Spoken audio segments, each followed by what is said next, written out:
Happening today on Oahu, lawmakers will consider how to intervene in the operation of illegal game rooms. Robert Boan joins us from Honolulu Hale with more on the legislation and how it could impact communities. Robert, good morning. Leah, good morning. The operation of underground gaming establishments is prevalent throughout Oahu. So today, testimony will be heard on two bills that are drawn up to crack down on illegal gaming.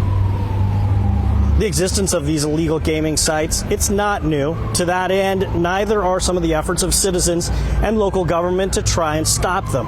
But even when authorities are called in to shut down a gaming site, usually it's not long until they reopen somewhere else, if not in the same location. Supporters of the measures being heard today say that shutting down these illegal gaming rooms is less about the casino and more about cracking down on criminal activity that surrounds these sites.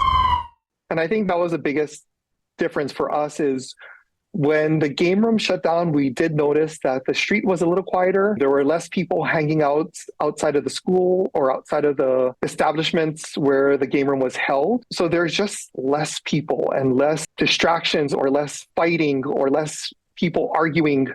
The drug deals under the tree stopped after the game rooms went away. One that often comes to mind for me is just 2 years ago, there was a legal game room on Kapiolani that was the site of a murder. In 2017, I believe, there was another murder in Macaulay related to illegal game rooms. And I think that's really what I want to stress. This isn't just about gambling in our communities. These are about areas that are bringing serious crimes into our communities.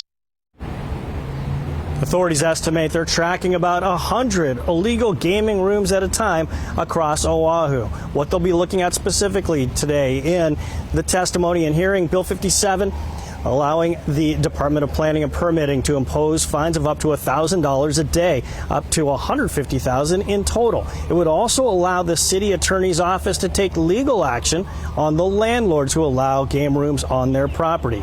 Bill 58 is on the enforcement side. It would allow DPP to deploy Honolulu police to serve penalties for any of the code violations. Testimony starts at 9 o'clock. Written testimony can still be submitted now at stopgamerooms.com. I mentioned that testimony will be just starting up here later this morning. Certainly there will be a lot of concerned citizens offering their thoughts on the issue. One group that we know will be represented, you heard from Derek Santos, the Kalihi Uka principal. Some of his students will be making their testimony here. So it's certain to be one of the highlights here at Honolulu Hale.